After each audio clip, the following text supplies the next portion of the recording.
What is going on, guys? Welcome to another episode of the Sports U podcast. We have Giftman right here. You see me. The G-Man. You see me. Pulling up for another episode here. We just got done doing episode 37. I think it was like 2 days ago. Don't ask what happened. Some technical difficulties, long story short, but I'll definitely put that up pretty soon here. It's just been a long week, but overall, I'm just trying to get back into it.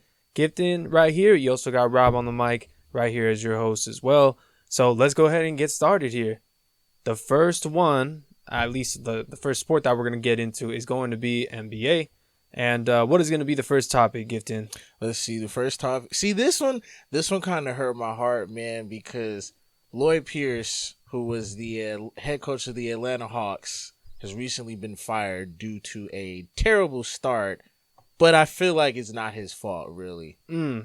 So you don't think that like maybe his previous track record before he got there, as well as just what he has done since he's been there, it doesn't really show or prove what he's able to do in the league so far? No, not well. I mean, yeah, it might have been a little spotty here and there, but like it's kind of hard to like coach a trigger happy point guard, and we have him around like. Not the greatest of talent, but like, hey, we need you guys to make the playoffs with these other guys. You know what I'm saying? I mean, for me, So when I always say that because I always listen to ourselves talking. I always say, I mean, for me, that basically means that I disagree with you.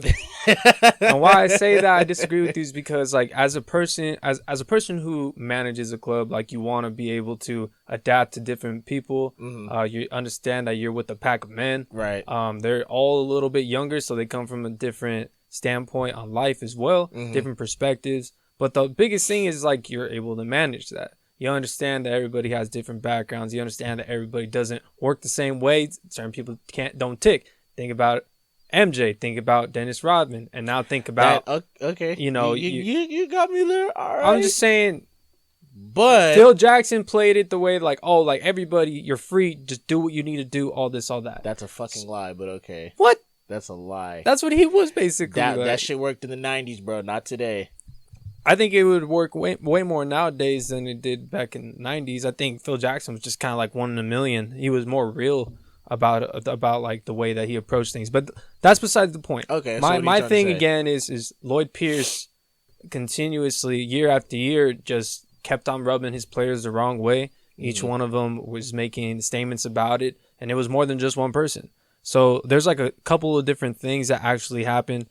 For example, John Collins, Trae Young, Cam Reddish, all of them have come like disgruntled with him. Basically, he tried to show this type of like tough love style, different things like that. And when it comes to like this younger generation, or even the generation that I guess me and you are in, we're not trying to just get railed all the time. No homo. Pause. But we're not trying to get like told what we did was wrong. And we're wrong. And we need to step it up. Nobody wants to be belittled. Yeah, exactly. And then when I feel like other people are getting different treatment, then it's like certain political things that you just want to be seen as a peer, as like, okay, he has the same consequences as I do. Right. But just because I'm a star or I can be made example of, especially when he's a smaller individual, he probably has like little man syndrome just a little bit. Let's just say that much. Just a little bit? Oh, it's got to happen. Just a little bit? He pulls up that much a game for a reason. Now, let me just continue just a little bit more on this. Now, Nate McMillan's the new head coach. They were eager to have a new voice there. That's so much better than Lloyd Pierce. I mean, he led the Pacers to the playoffs. The Pacers. It just seems like the Pacers get there by default. It's not that hard. Like the Pacers are always like 6-7 seed, bro. It's not that fucking easy to make the playoffs because then anybody could do it. I get that, but it's the East. It was he posted. I think he took the series that they got bounced. I think they took the Heat to 5 games or 6 games. But I mean, still 6 games. All right. But let me just continue on this one real quick. When John Collins actually came up to him and asked him for more playtime and just more of an important role, and that guy said, yeah, he was selfish because he wanted the whole team to develop at the same time when, like, basically you know who your cornerstones are. They ask for more time. They're showing that determination, that eagerness, and then you're going to just shun them, unmotivate them. Like, that's just a little weird to me as well. Cam Reddish came out and said that he was like he felt like he was getting bullied by Lloyd Pierce as well. So like everybody on that team, I know it's kind of sounding a little soft, but think about it, bro. Like these guys are coming right out of college. They look up to Coach K. That was from Cat so Duke. If you can't get coached by, if you have to deal with Coach K, Coach K got a lot of like credentials. Success. Yes, I understand that, but it's like you can get coached by like one of the top tier coaches in America, but you can't do with Lloyd Pierce. Don't put Lloyd Pierce and Coach K in the same realm ever. No, like, but I'm just saying you come from like a strict culture, strict rules, strict team this, strict team that, and you can't deal with Lloyd Pierce. I don't. Coach K isn't that much of a strict person. I'm just saying, but like the champion, he can show it. But that's the thing. I'm just saying, you need to like understand your peeps. You need to understand, like, all right, I'm gonna pick and choose my battles here. I think that Coach K definitely picks and chooses his battles. This guy, Lloyd Pierce, just sounds like a hard ass the whole entire time. And then half of the decisions are stupid as fuck. Mm-hmm. So when it comes down to it, even like there was a one anonymous Hawk player in like this NBA poll. Stop being anonymous, man. Y'all all on the same he said it. He's like, what coach would be the coach that you would like least like to play for? And he said like, can we pick our own coach, or can we like pick a coach who like we can play for? So God. It's just that locker room itself, and we've been talking about it. At least I've been bringing it up a lot. Like the locker room is very, very important, and that's what makes or breaks you. You have been preaching that all season, and I'm telling you, it's that MJ documentary that's really been emphasizing that shit. Even throughout all these different sports, we've seen it with the Bucks, and we've seen it with the most recent Lakers as well. We've seen that the Clippers were, potentially going to be better. But Layman strippers. But because of their locker room of the Lakers, and even though, I'm sure the Nuggets are tighter than the Clippers, but that was their downfall. Right. So, overall, I think that it was time, because they gave him 3 years. They gave him a certain amount of vets. Now, I understand that basically all of those vets, we're talking Rajon Rondo. You were mentioning it before. Danilo Gallinari is a big one that wasn't able to contribute this year. Yeah, that sucks. Bogdanovich is hurt as well, and he is a big time like pickup. Chris Dunn, guy who's gonna be who is a guard who can guard pretty much like 1 through 3. Everybody says 1 through 4. I'm like, man, he's too small for that. He can do 1 through 3. And then also Solomon Hill, who has been contributing, but not to Solomon Hill just got cash dumped, but okay. Yeah, exactly. So with everything in mind, again, I just believe that you have to understand how to preach to people and how to manage a team. You got to know your peeps, and you got to make sure that you're preaching what they want to hear. They're getting motivated, and they're not hearing like a broken record player all the time. Right. You feel me? Like, you don't need to be a coach all the time and be that hard ass and be that like strict parent all the time. You know what I mean? Yeah. You can 100%. Be yourself. And then when it gets down like to a certain time when you need to be serious or have a change of tone, that's when people understand, like, okay, don't play right now, or understand where this guy's coming from. And then you have to, like, give natural examples. You can't just force saying, oh, let me take you guys out to dinner. You know how many times, like, somebody's got taken out to dinner, maybe? But it's just a matter of, like, how many times have you been taken out to dinner, Bobby? I'm talking about, like, like, if everybody's like, oh, I'm in the group text, like, all right, cool, bro, but like, does any one of those people just hit you up like individually? Yeah, you feel me? Yeah. Like who's friends with who, or who you want to give more attention to. Yeah. So it's the same thing here. Like, don't force shit. Don't try to be somebody you're not. And dude, everybody's just talking about how much of a hard ass he is, and like nobody actually mentions it, or like a Greg Popovich thing where he actually has like a soft heart or some shit.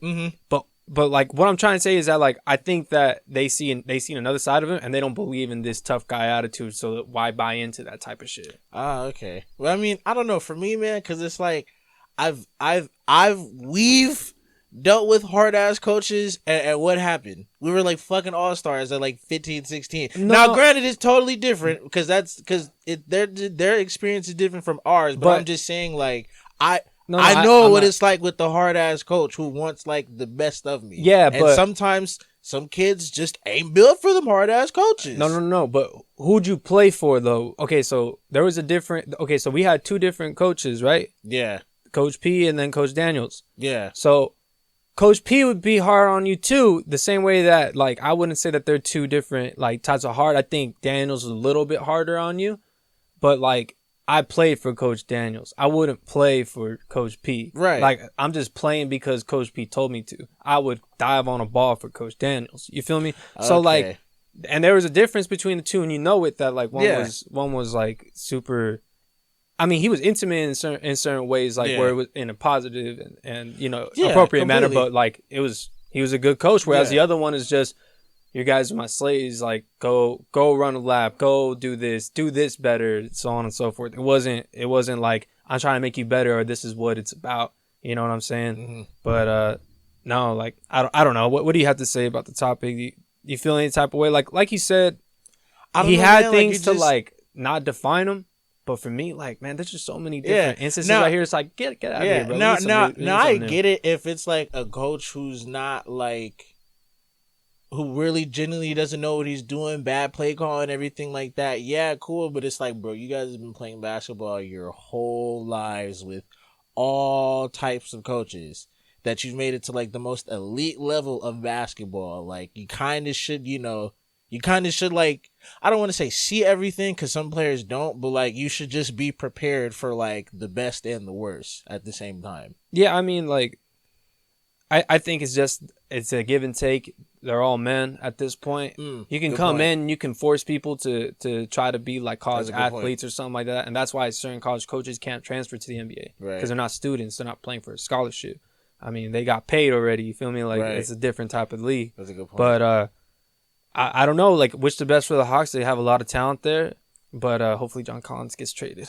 Yeah, I hope he does. We'll see what happens. But on to the next one, brother. Yeah, this is kind of a sad one, man. So, man, you want to bring it up or you want me to? I got it, man. So, if you don't know, and I think this is kind of a good thing to talk about too, because it's like a good, like, we stop and remind everybody that we're all still human at the end of the day. So there's been a lot of death that's been surrounding Damian Lillard and his family. It just seems like, and I don't know if you've been following him on Instagram, but it was like, bro, for like a week, he might have posted like twice or three times in the same week. Yeah. That like one of his family members or a loved one has just passed away. And I guess basically what I want to say about that is just like, we just need to take the time and realize that Dame has to play through a lot. And I'm pretty sure this is the last thing that he really wants to do right now. Yeah, well, that's the funny part is that you got to find a healthy medium. Like, it's been hard sometimes, right? And he's been trying to get over the mental like struggles of it. And this is not like coming from me, and I'm just looking at him saying that stuff. Like, this is stuff that's actually come from his mouth, right? You know what I mean? It actually, we're talking about an athletic article. Basically, he was just coming out saying exactly what's been on his mind and what has been motivating him to lead a Blazers team who didn't really have too much of a hot start, but is kind of fallen back into what they were used to doing, which is pretty much just being efficient on offense and then just cruising through the league, kind of. Yeah, just keep us close enough, and then Damian Lillard will close it. Yep. Now, I just want to bring this up because, you know, I've been preaching a lot this year. Like, I picked Steph Curry as the MVP just in case he tries to say some fuck shit. No, yeah, he called it a dark horse in the beginning. And so you mentioned Steph Curry as MVP after watching, because I don't like to make my predictions in the beginning. Like, it's definitely a storyline type thing. So once I started seeing it, I believed with what he set up with on that team, if he can bring the Warriors to the playoffs and like a pretty nice seed, that he can win MVP. Now, there's a lot of other cases right now that are definitely better than Steph Curry's, but I do want to put this one on blast and change my pick officially to Damian Lillard. Whoa! Oh yeah, no. The reason why is because with all of everything that is definitely going on with him, he literally walked in on his chef, who is a lovable.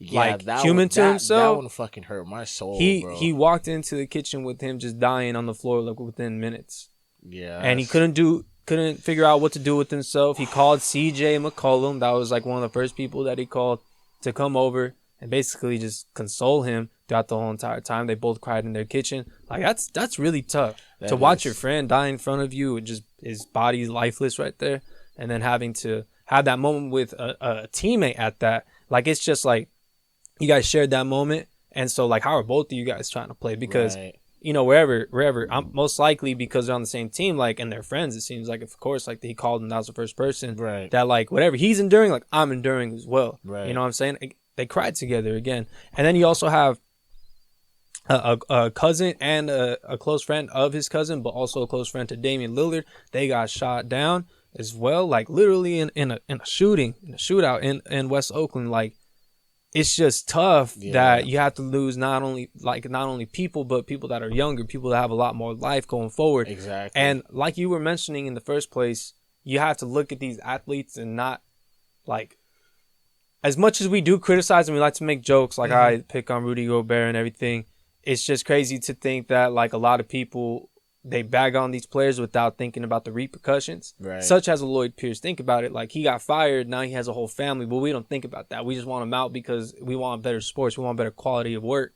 And now it's like Lloyd Pierce is out of a job and he probably won't have an opportunity in the league ever again because of his, like, record and what he stood for. You know what I'm saying? Yeah. So now they're just shoving that boy down because it's like, he got fired, and now you're just showing why he got fired, which was because he had bad character, it seemed like. And then so back to Damian Lillard and what he's been enduring. Man, there's been a lot of games where he's hitting these dagger threes, where he's been closing out these games. Yeah. And I don't just think that it's just that, that Dame time gene that he has. I also think that there's guardian angels or just people out there providing positive spirits, positive vibes to my boy Damian Lillard. Hopefully they can just continue to do that throughout his entire season with his team right now. He's been pushing through a lot of shit, dealing with a lot of stuff, as well as having some newborn kids as well, being a dad. And it's just crazy. I would imagine that's even harder, too. Not to cut you off or anything, but it's just like you have newborn kids and you want to show them to your uncle, and then they don't even, Very, very, very sad. The opportunity never comes. When it comes to him and his kids, and I feel like, he doesn't just say all this shit. Like, when have you heard Damian Lillard talk about his personal life? Not that. You know what I'm saying? He might have rapped it in a song, maybe. But so, like, when it comes down to it, the reason why he's like taking it out or putting it out there is because a lot of people, I feel like, are not only criticizing him and his team, but also like they just don't know what's going on in somebody's head. And then when you wake up and the first thing you put on is a sports channel, because literally what the fuck else are you going to do? Exactly. Unless, like, you're tired of sports and you just do it as, like, an actual job. But, like, that's what a lot of athletes do. They go and they watch these shows and they're getting criticized. And it's just like, man, y'all don't even know, like, what I'm going through and stuff. So it was just really humbling to, like, read the article and understand what he's going through and what he's dealing with. And he understands, too, that his family will always be watching the games all the time. So he kind of feels like the same type of relationship with the fans. Like, I'm going to put on a show for these guys. So he never fails us at that. And he just keeps on pulling up in the clutch time. Just did it most recently against the Warriors.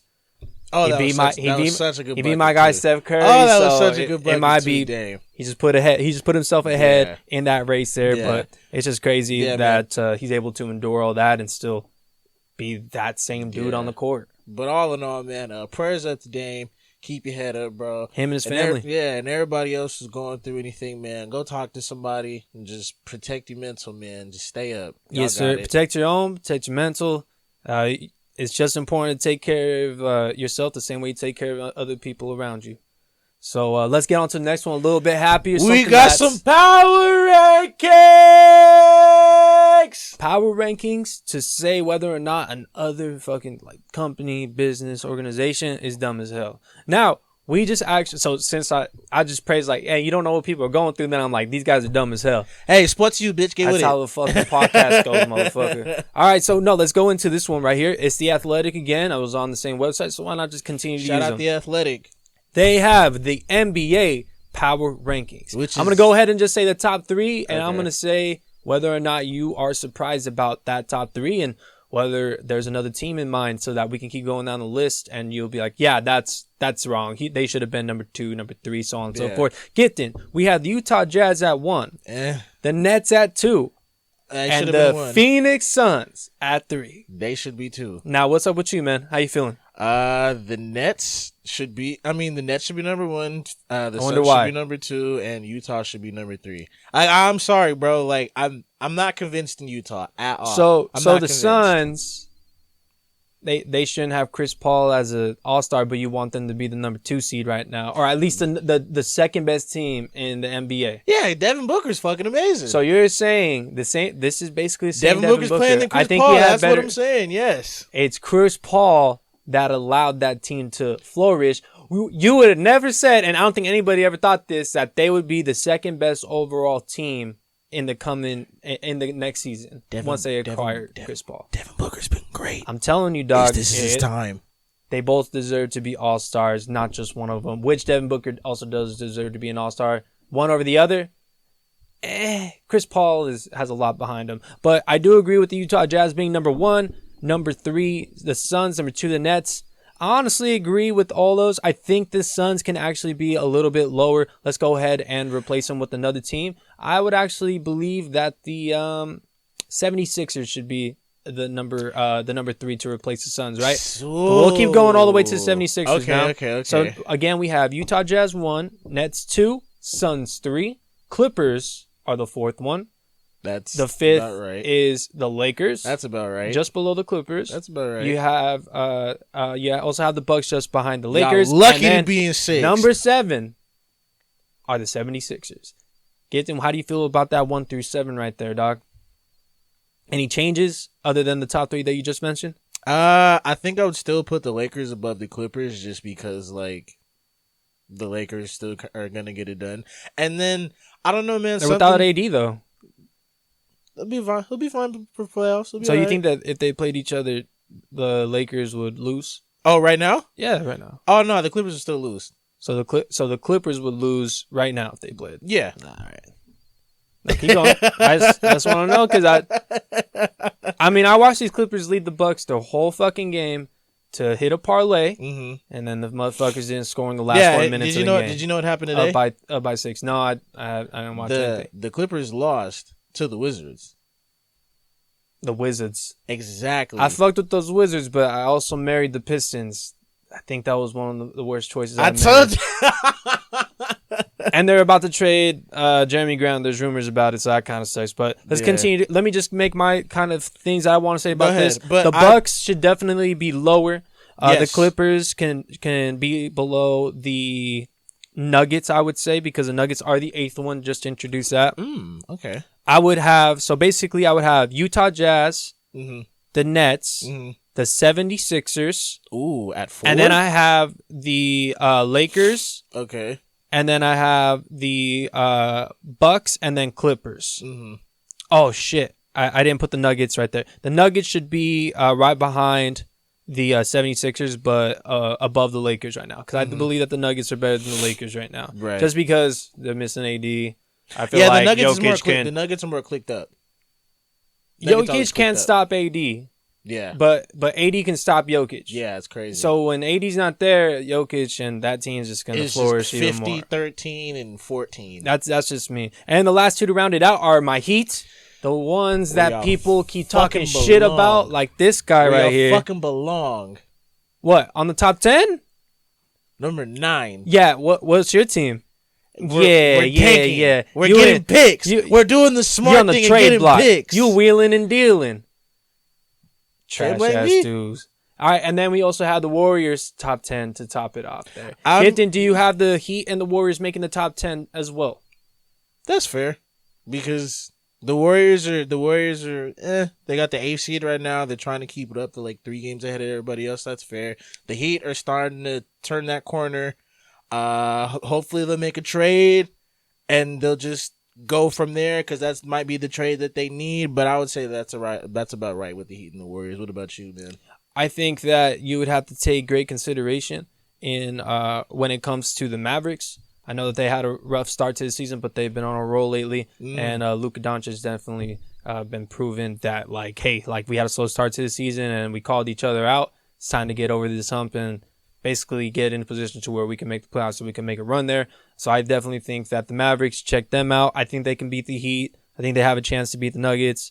And then when you think about it as well, I really like to continue to watch the Pelicans. I know they can't really finish games lately, but they just beat the Jazz. Yeah, that's what sucks too, because it's like you see Zion and Bi go for like 33 each, and then they'll lose by like 5 sometimes. Well, it's about their defense. Yeah. And the only thing that's like really holding them back right now is their inexperience to finish the games. Mm-hmm. Now, you need both of your best players to know how to do that. Right. And I feel like Brandon Ingram kind of knows how to do it. You know, he can hit the last shot, and then Zion Williamson just needs to understand that his shots really matter, because if they don't go down, and that's pretty straightforward. But like, it's gonna be a lot easier to do a transition score on a Zion Williamson than a Brandon Ingram shooting from the perimeter that can get back. Right. So that's all I have to say about that one. But yeah, looking at it right here, they definitely disrespected the 76ers. They disrespected the Nuggets. Man, did they? Because it's like, God, the 76ers... They're the number one seed. But right, they're number one right now. Guess what's going to happen? They're going to fucking lose 6 games. No, they're not, man. There's no way. Like they have enough shooting. Do you believe in Utah? Yeah, I believe in Utah. Not the best team in the West. No, not the best team in the West. But I believe in Utah. Bro, they can literally switch everything. Look at me. They can switch everything. Everybody on that team can shoot except for Rudy Gobert. And they have their star player in Donovan Mitchell. And I guess like a whole bunch of like secondary star players.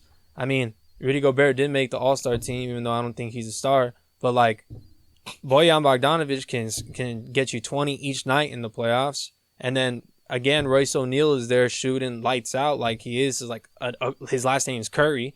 And then you also have Mike Conley being basically the most efficient player on that whole team. So do I see this team being doing well, especially in the playoffs? Yeah, I believe in Donovan Mitchell really hard, man.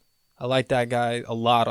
I mean, I've been saying this, and we've been saying this in our own little circle, but Donovan Mitchell is definitely like the second coming of Dwayne Wade. I know Stephen A. Smith just said that recently. He's Dwayne Wade with the 3 ball. That's how I say it. But like, dude, there's like, he tries to dunk on people. Like, he does these floaters. He tries to get fouls. Everybody forgets about the Dwayne Wade pump fake. The only thing that Dwayne Wade does better is post up, and he only acquired that shit at the end of his career. Mm-hmm. He was able to do a lot of work in the post. His knees was getting old. Yeah. But like, again, that guy is really fucking good.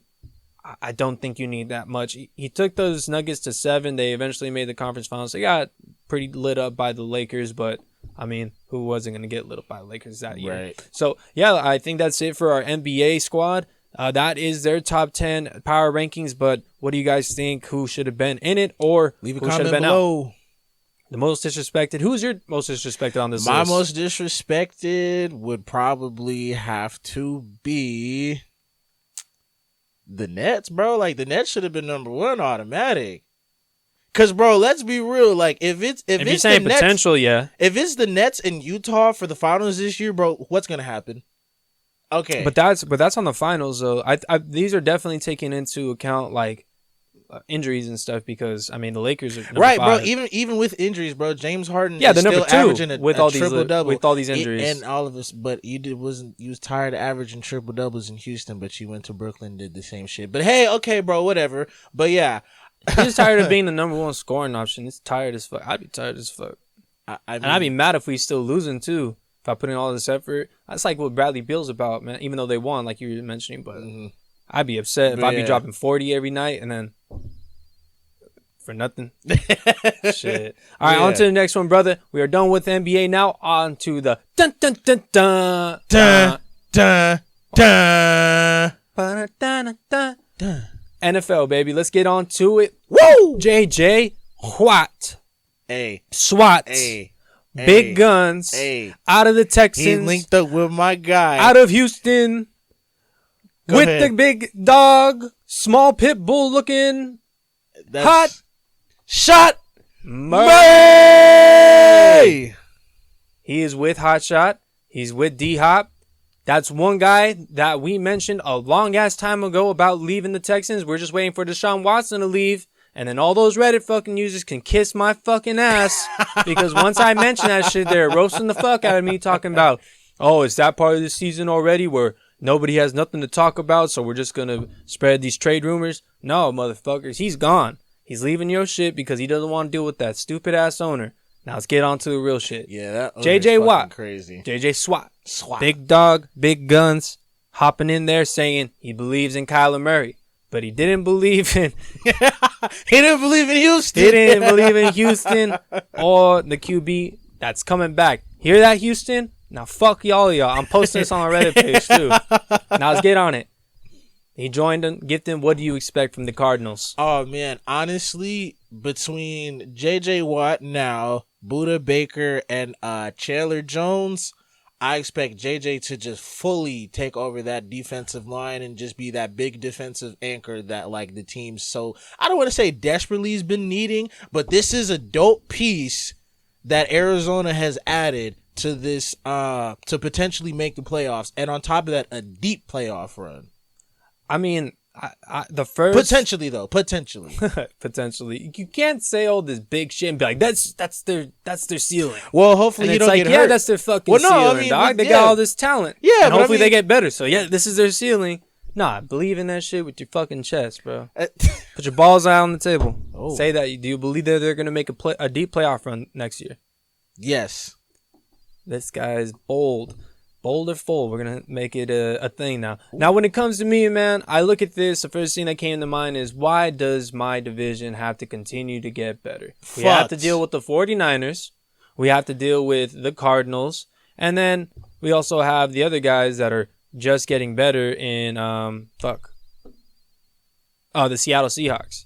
Even though everything is looking too good in Seattle right now, boy. we've been mentioning shit about Seattle. We can get on to that one next one. Honestly, we could just talk about it real quick. Yeah. But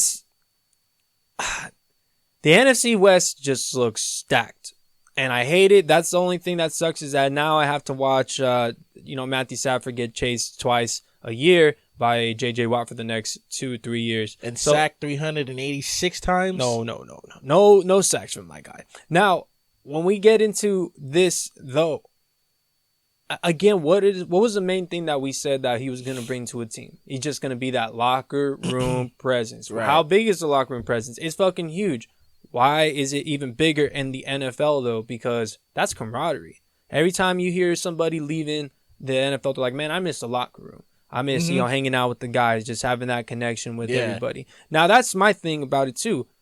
J.J. Watt joining a Arizona Cardinals young team. They're trying to build something. They already have a couple pieces, a couple like dynamic cornerstones. Again, you mentioned them, Chandler Jones, Budda Baker.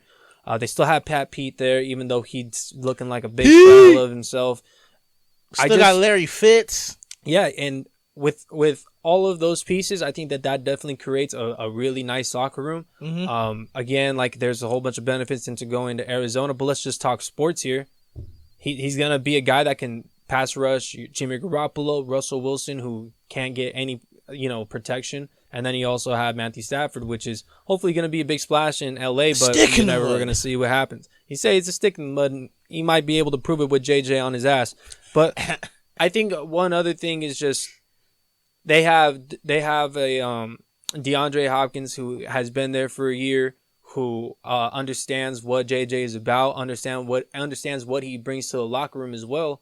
With all that in mind, I think that they can just really mold together, really bring this home, and really like teach even Kyler Murray how to be a leader, because he already plays at his own drum, and that's what people like when you're actually being yourself, when you can lead a group and be that person. You're a different type of leader. Everybody wants somebody different. Now everybody might be in the same kind of mold, but they have their own little details about them, and I feel like you have each kind of characterization in there, and this guy's gonna continue to provide for the community. And I think that once you give out like that kind of good energy, or even help other people out, that other good things are gonna turn for you. Didn't really work out last year for him, but overall, like I definitely think this is gonna be a great fit. Do I think they're gonna make them contenders? Man, it just sucks to say, because Cliff Kingsbury's still there. As much as an innovative coach I think he is, I just don't think he's a master at his own techniques. Which means that you can come in and you can surprise people, but once they have and they understand how to play you, they're going to stop your shit. And sometimes it just looks, that offense just looks really, really, really dry. I think they should also be more open to running Kyler Murray and having just open up this playbook a little bit more because he doesn't necessarily run too much. See, that's the thing. They don't have that many plays for him like that. You can, but like if he gets whacked, I mean that's like the biggest piece of the offense, really. Mm-hmm. So like you can't just like throw in your bench quarterback, bro. Like you kind of need Kyler at all times. Yeah, I mean, I understand that, and then they also talk about his size and everything. Yeah. So for me, the real question pretty much is, what do you think that this team is going to be? It's a really hard division. If the 49ers stay healthy, man, this is going to be a really crazy battle with everything. And then if Russell Wilson stays in our division, that's going to be crazy too. I see them taking a bump, and they can like be that like new team that owns the division like just for this year, because it just continues to like change one team, another team. But do you see what I see though? What do you see? Everybody's in shambles, bro. Think about it. Like the Rams are kind of... No, we're not. I mean, okay, fine, but y'all got a whatever quarterback. Seahawks don't really know what to do. No, okay, well, we just said about the Seahawks. Okay, let's get into that one real quick. Okay. Do you have any final anything that you want to say on the Cardinals? The Cardinals are going to make a deep playoff run. Okay, and then I think it's got to be like, one of these teams. I think it's going to be a mixture of all four of them that are going to make, runs. I think it's going to be really close throughout everything. Mm-hmm. If Russell Wilson doesn't leave, if Russell Wilson leaves this division, that'll give us another 2 easy wins. But I think, barring injury, I think the 49ers got this whole division on lock right now. Even with Jimmy G still? Yeah, with Jimmy G, yep. Mm-hmm. Because they know how to run an offense, and when you run an offense that understands and plays the clock very well, it works out that way. All right, I see your point. You just got to score a little bit of points and then hold them off. Okay. I see your point, but like I said, hot shot and everybody's coming. They're coming this year. Hey, man. They are gunning. I love me some Kyler Murray. He's very entertaining. I hope that he comes out there and shows another, gain in his like development. Mm-hmm. I hope he's great. He throws fucking amazing ball. I love to keep watching those. But wait, do we want to get into the segment, or did you want to talk about Seahawks real quick? No, fuck the Seahawks. All right, fuck the Seahawks. You know what time it is. It's my second favorite segment time. We got fuck one, marry one, and ill one. Worst QB edition. The worst QBs. We're going to go ahead and just give ourselves 3 QBs that we just want to kind of say they're the worst QBs out there from last year based off the last year. Is fair. I mean, you made the segment, you made the selections here. I'll go ahead and throw them out there for you so that you can get off on this. All right. Yes, homo on that one. Can Carson Wentz be the best out of these 3? Ugh. How about the Jets if they keep Sam Darnold or if he goes somewhere else? Ugh. And then Cam Newtown. Maybe he's in a new town, or maybe he is back in the Patriots in New England. What do you expect here, man? The worst QB edition. You got Carson Wentz, Sam Darnold, and Cam Newton. Who you got? Okay, so if I had to fuck one, man. If I had to fuck a situation, I'm gonna be real, bro. I'm still rocking with Cam. I'm fucking Cam's situation. I'm trying to put him in the best. I'm fucking with him. Okay. I'm fucking with him still rocking with him. Trying to put him in the best situation because he can still go somewhere and still be a good quarterback. I honestly believe that in my heart of all hearts. I feel that. So I'm fucking with the Cam situation. I just want to ask one question. It can be rhetorical and you can ignore it. All right. If not New England, especially with that situation, then what other situation is best? Who needs a quarterback? Washington. I think we talked about this already a lot off air. But Washington. I think I remembered you mentioning that. But just wanted to ask you that. Okay, the next one, we also have kill one and marry one. All right, so if I had to... Actually, my bad. I'm marrying Cam. My bad. I meant to marry Cam in his Cam's situation. old. That's cool. You're marrying somebody who's not going to last that long. Hey, black love lasts forever. All right. I like it.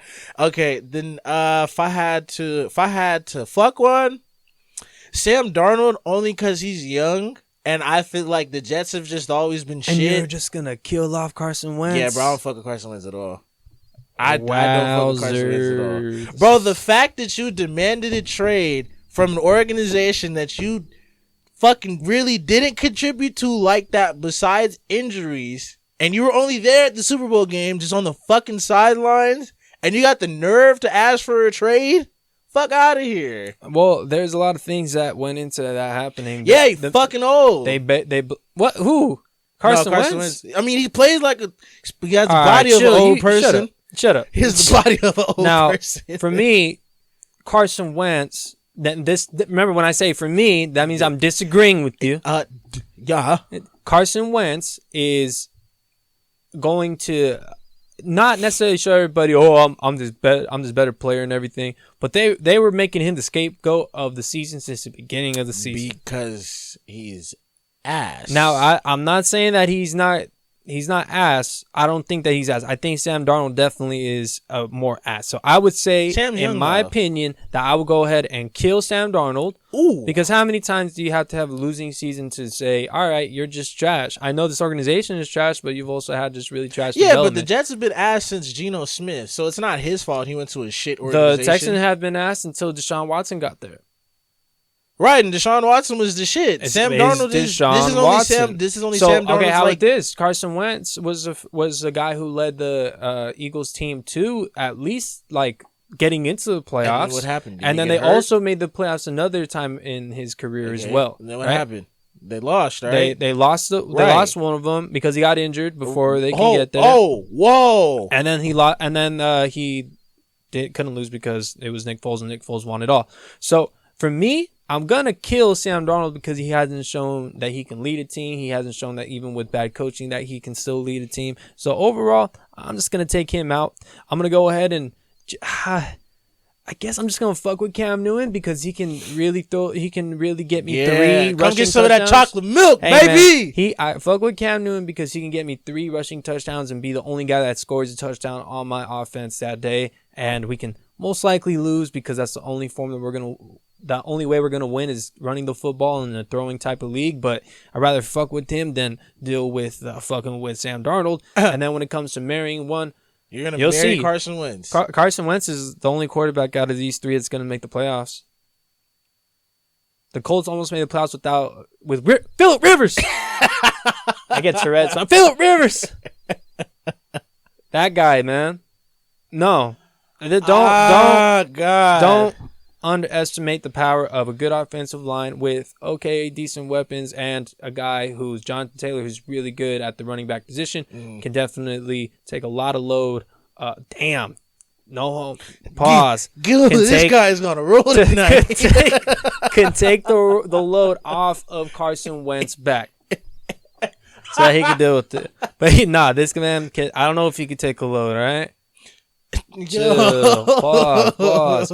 But we also forgot. Well, I forgot to do something. I let in the episode without mentioning this part. But let's go ahead and throw in our episode 38 players that we should mention who wore 38. Ooh. Gyfton, do you want to start off? Or want me to start off? I got the man who was the #1 pick, deemed by the greatest journalist in ESPN history, Stephen A. fucking Smith. As a trash can of the century, Kwame Brown. And that's it. If you know who I'm talking, if you know, Kwame Brown. Robbie, who'd you pick? For me, so I got into baseball at around 2002. I would think I was 4 or 5 years old when I first got into baseball. Mm-hmm. I went into my first game and my, long story short, my diabolical grandpa came and brought me this gold ball. My diabolical grandpa? Yeah, I don't call him grandpa. I don't I don't fuck with him like that. But he bought me this golden ball. Yeah, fuck him, bro. But he bought me this.